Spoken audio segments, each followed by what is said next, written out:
What's going on, everybody? Welcome back. This is Guys at Magic. Today we are going to be going over the $100 upgrade for the Enduring Enchantments Precon.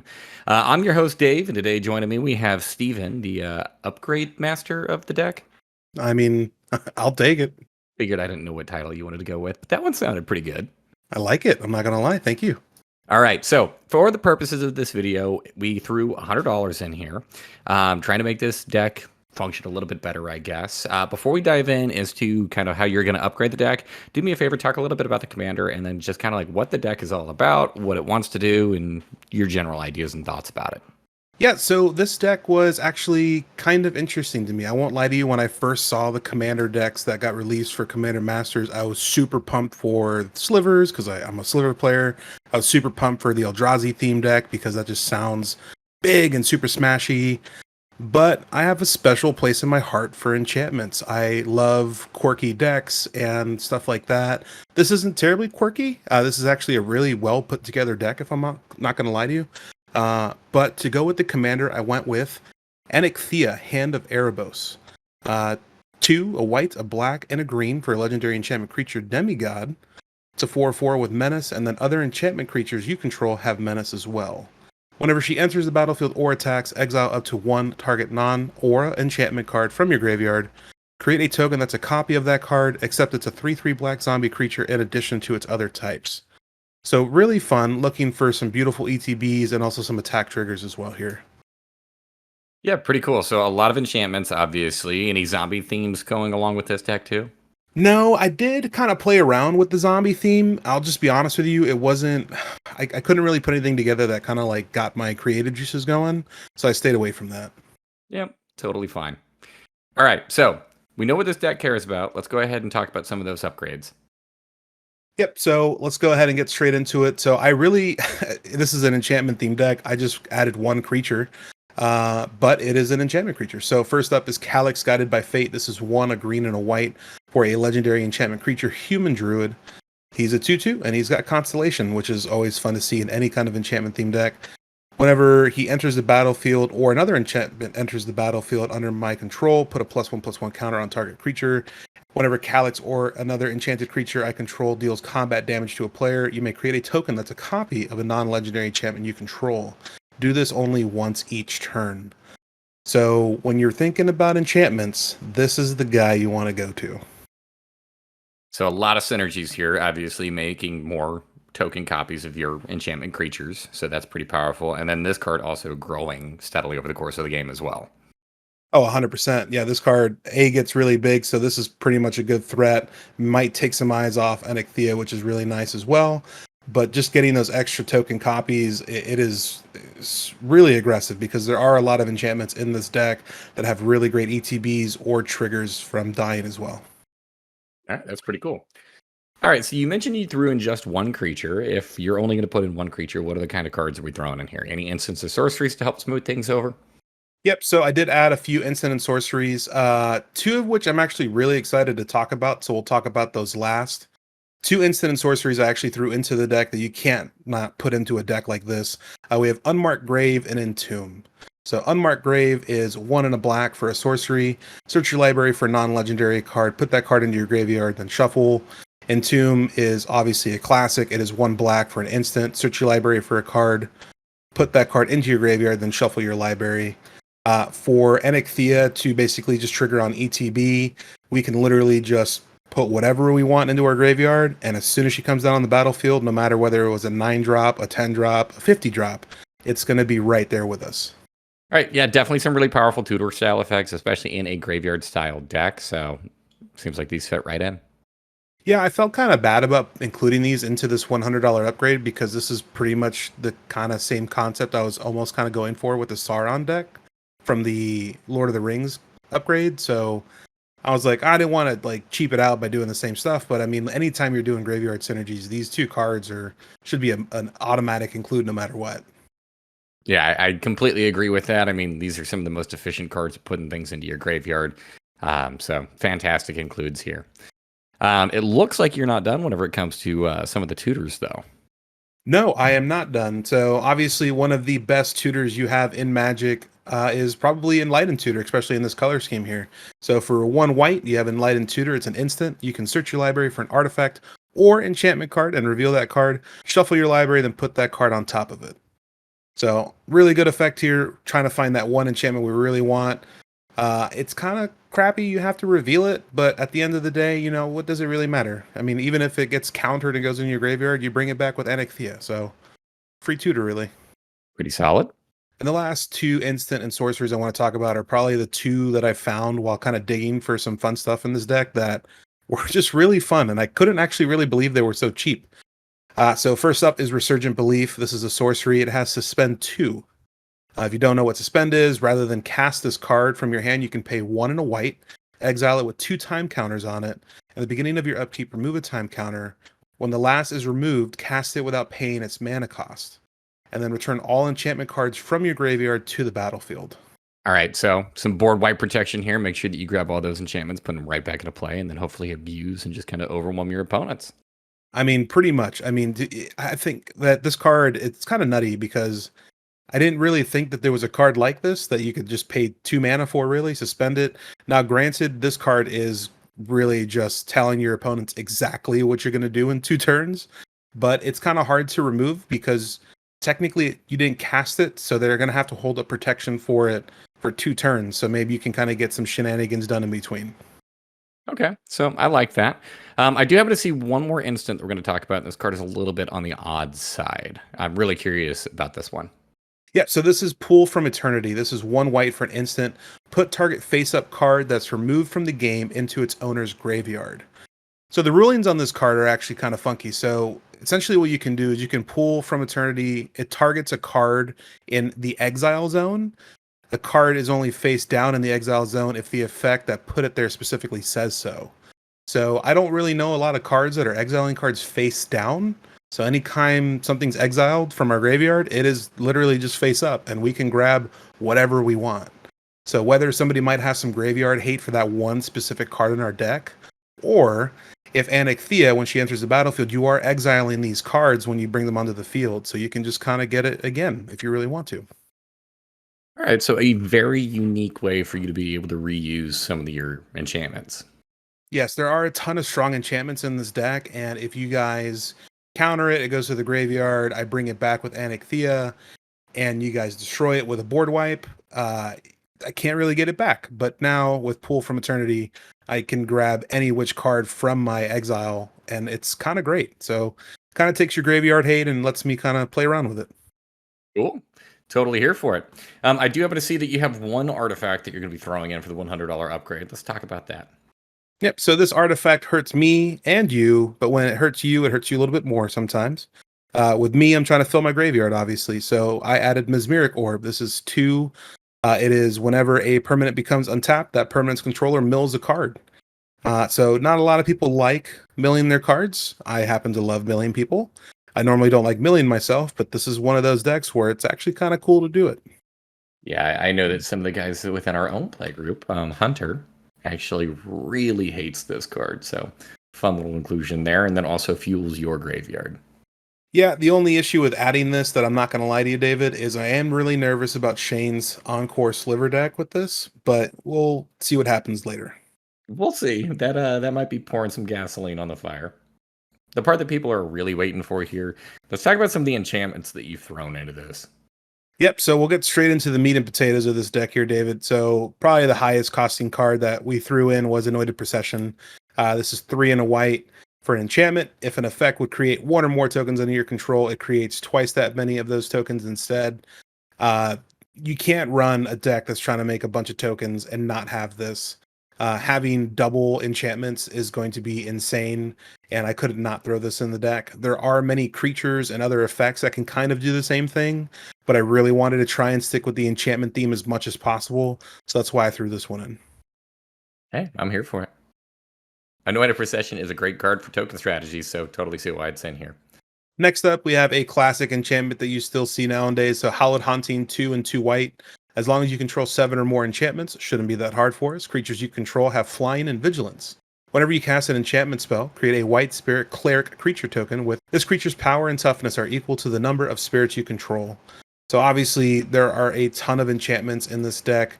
To be specific, we have 28. That's not including the creatures that count for this as well. So we are going to hopefully make a ton of spirits, and if our enchantments aren't doing the job, these spirits are going to hurt some people.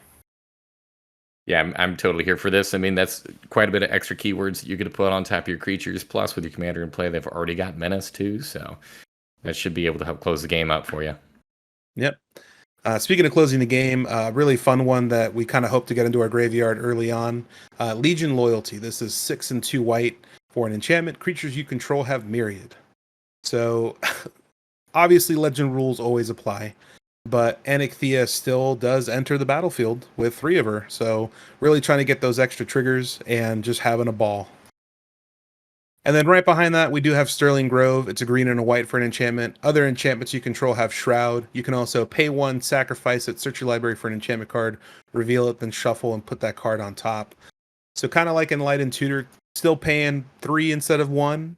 But I really do like this card because it gives all your stuff Shroud. So in order to start dealing with your permanents, your opponents really have to deal with this first. Main reason why I do love this card, if I'm honest with you, is even if somebody targets it to die, even if somebody targets it to kill it or destroy it or try and even exile it, you can just pay 1, sack it, and then just go get something, put it on the top of your library. This is a classic included in any enchantment style deck. Yeah, definitely a pain in the butt. And I remember whenever this card was quite a bit more expensive than, I guess, current. I don't know. This used to be like $40. Yeah, I'm kind of have some fun stuff I'm really planning to do with the 300, and Sterling Grove is a pretty huge part of it. So stay tuned. All right, so we have 2 more enchantments to talk about. These both seem more so just kind of general support, helping the deck out a little bit more. There is a ton of ways to get like ramp in this deck and to get some extra mana on the battlefield, but you really can't help with some extra stuff. So I added Utopia Sprawl. This is 1 green. It's an enchantment aura, so it doesn't really go off with Anikthea, but as it enters the battlefield, you choose a color. Whenever Enchanted Forest is tapped for mana, its controller adds an additional 1 mana of the chosen color. There are a ton of cards in this deck that allow you to draw a card when an enchantment is cast or enters the battlefield. So paying 1 to draw 1 or 2 or even 3 cards sounds pretty good to me. And even having this card in your opening hand, play a forest, play this, you got 2 mana on turn 2, hopefully 3, and you're in the races. Yeah, I mean, 100%. It's a great card. And the last enchantment I added here is Teleportation Circle. This is 3 and a white for an enchantment. At the beginning of your end step, exile up to 1 target artifact or creature you control, then return that card to the battlefield under its owner's control. I don't really think I need to explain it too much, but obviously Anikthea and those ETBs sound pretty fun. Yeah, especially whenever she's got the ETB stapled onto herself, so totally get that. Now, all of these precons have somewhat, well, they don't have the best mana bases, so how are we going to fix that? David, as you were saying, the deck didn't have the best mana base to a certain extent, but what I will say is there is a lot of enchantments in the deck and creatures that kind of help with mana fixing. So I wasn't really too worried about it, but I did add 2 lands. I added 2 bond lands, so we have Bountiful Promenade and then Undergrowth Stadium. Bountiful Promenade enters the battlefield tapped unless you have 2 more opponents, taps for a green and a white, and Undergrowth Stadium does the same thing, but it taps for a black and a green.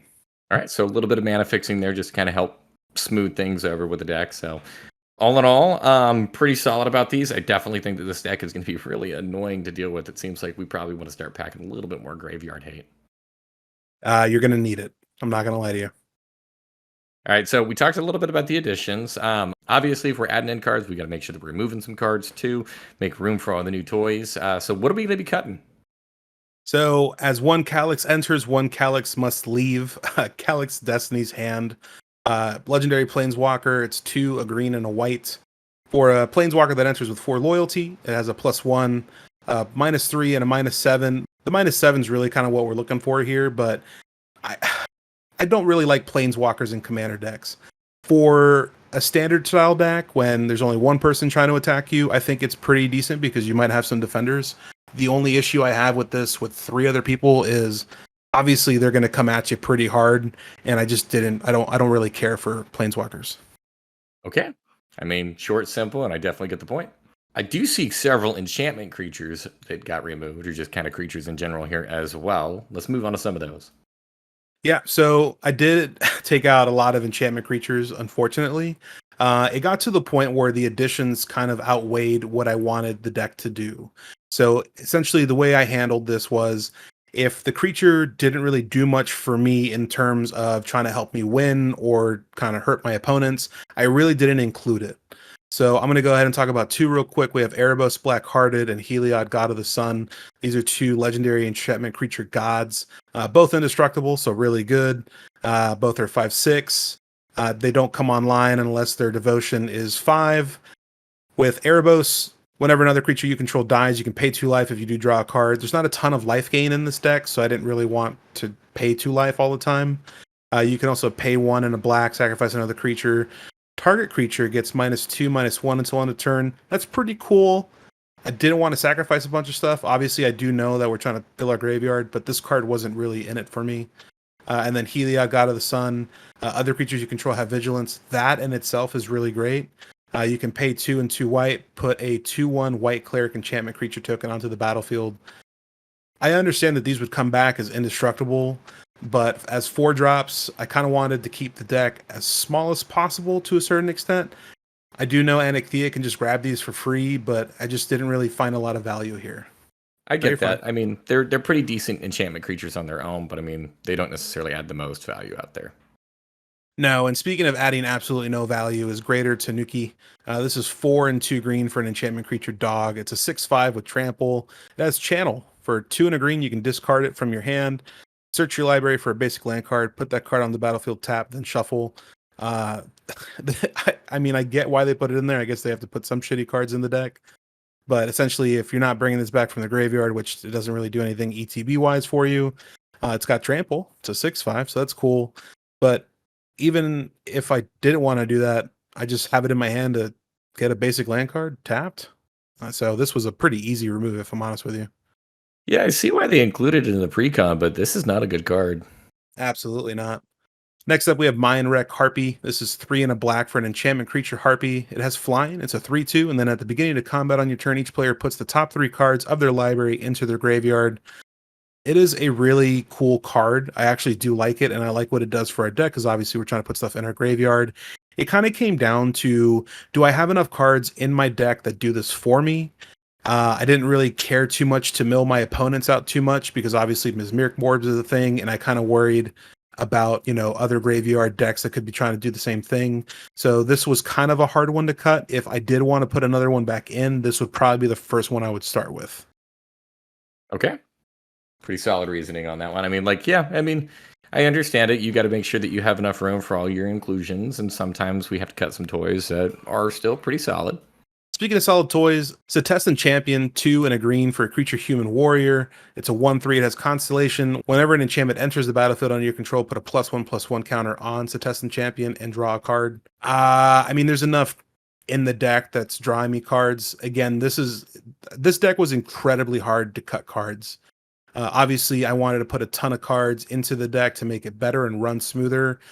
Like I said with the Mind Wreck Heartbeat, this is one of those cards that could easily slide back in. This card is going to get targeted pretty hard, because obviously it's going to get really big. The drawing the card is really valuable, but there are a ton of cards that came in this deck that draw me plenty of cards, so I didn't really find it necessary.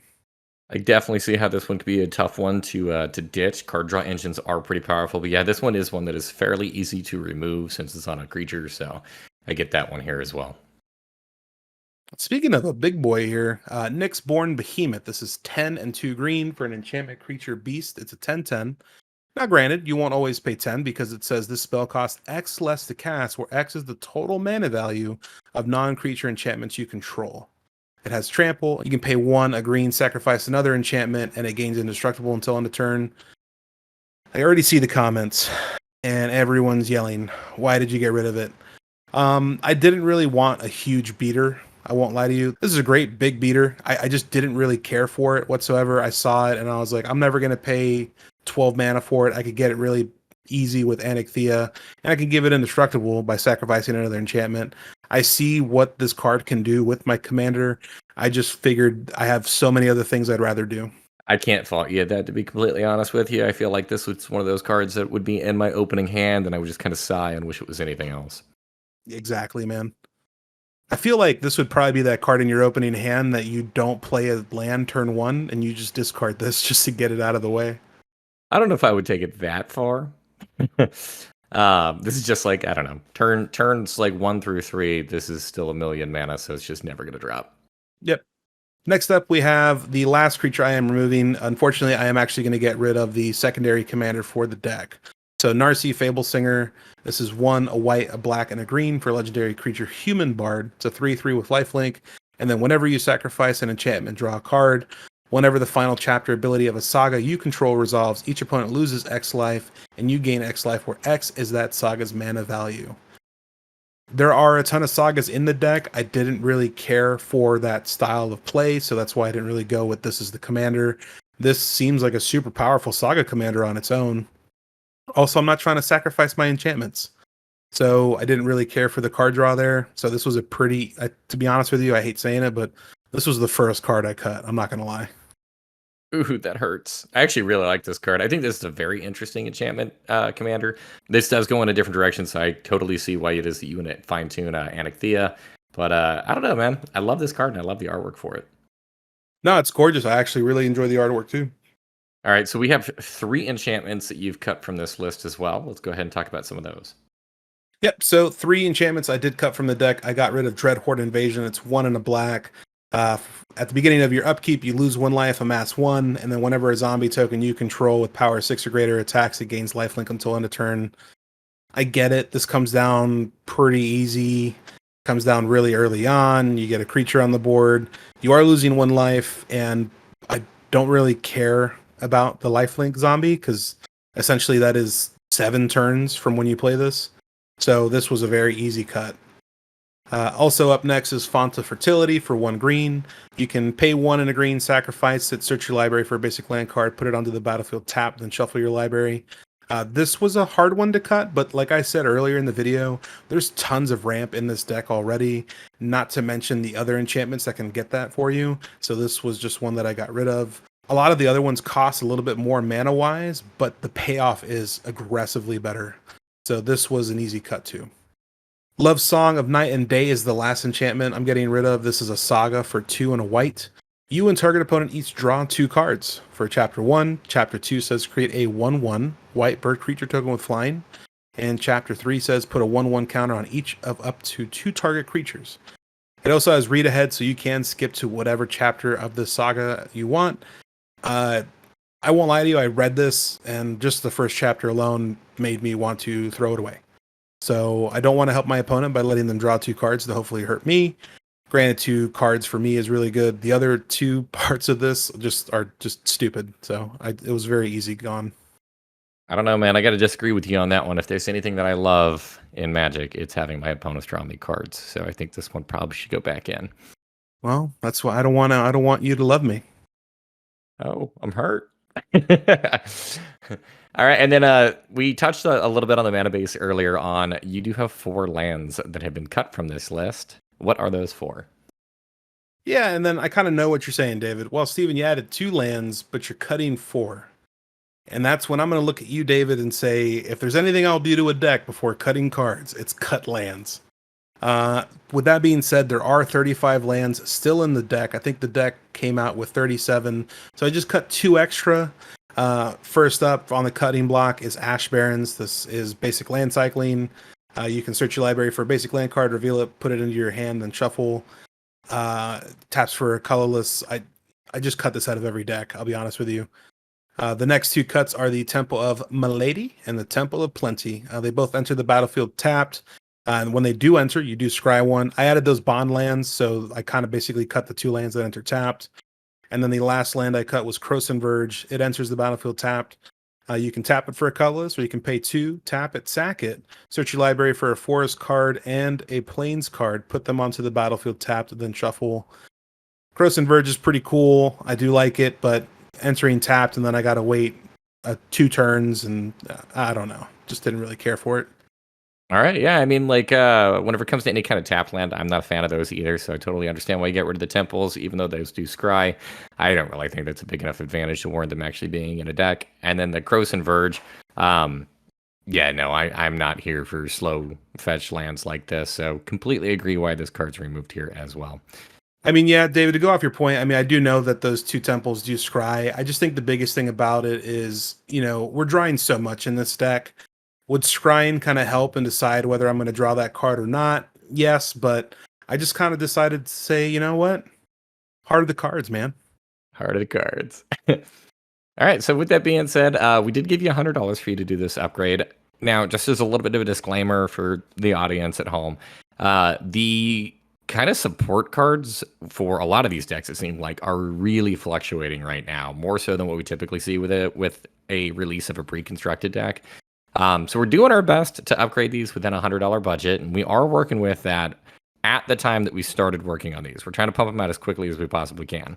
With that being said, car prices right now are incredibly volatile. I know, for example, the Eldrazi and the Slivers decks have kind of bounced all over the place as far as like what kind of upgrades we've thrown in there. So you may see some of the same stuff come in here with any kind of enchantment support.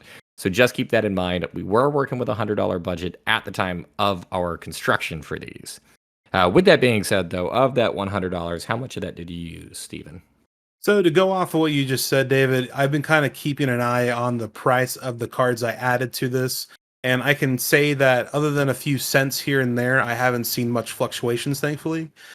So at the time of this recording, we are looking at exactly $100.14 for this upgrade. I'm gonna have to throw it out there. You did give me a hard time for exceeding the $100, and it sounds like you're 14 cents over. So I think by default, since I do believe at the time that we're gonna push this, Hunter's deck will be last, that he just automatically wins the $100 Precon battle, since he's the only legal participant, right? We're all disqualified. I mean, we got to give him one, right? We got to give him one. Oh, he's going to hate that. I know. All right, so I'm super stoked to see this deck in action. Definitely looks very scary. I think this is very cohesive. It really looks like it's going to be a pain in the butt to grind through. What are overall your thoughts on this deck? I mean, overall thoughts, man. Like I said, when we were deciding who was playing what for the Commander Masters upgrades, I wasn't terribly thrilled with Anikthea at first, but after kind of playtesting the deck as like straight precon and then going into it with the upgrades, it's actually kind of nutty how great this deck can be. And at 5 mana for the commander, it's just at that tipping point for me where it might be too much. But I think they actually did a pretty decent job when it came to ramp cards in this deck. I've come to love graveyard themed decks. I think maybe because of the last one I just did. I'm usually a zombie player, so kind of messing around with that kind of feeling kind of like brought back my love of Magic a little bit. So I actually do really think this deck can be a very aggressive deck no matter what you do. Yeah, I'm not going to lie. I'm definitely scared of this. In fact, actually, I think out of all the decks for this precon cycle, I think this might be the one that's the most terrifying at the table. Not the Planeswalker one? No, not the Planeswalker one. I'm actually not very high on most Planeswalker decks. I know, that's going to sound weird. All right, for all of our viewers, please make sure that you subscribe to the channel if you haven't done so already. Make sure you like the video, and then also leave a comment down below. What cards do you think that should have been included in this list that were not included? What kind of cuts do you think that maybe Steven got wrong, or maybe right? Go ahead, let us know your thoughts on this. Also, if you haven't done so already, please make sure that you follow us on our other social media where you can stay up to date with all the things that we are working on. That being, of course, here at YouTube. And we're also on Instagram and on Twitter, or on X, depending on what that is now called. Until next time, peace. Goodbye.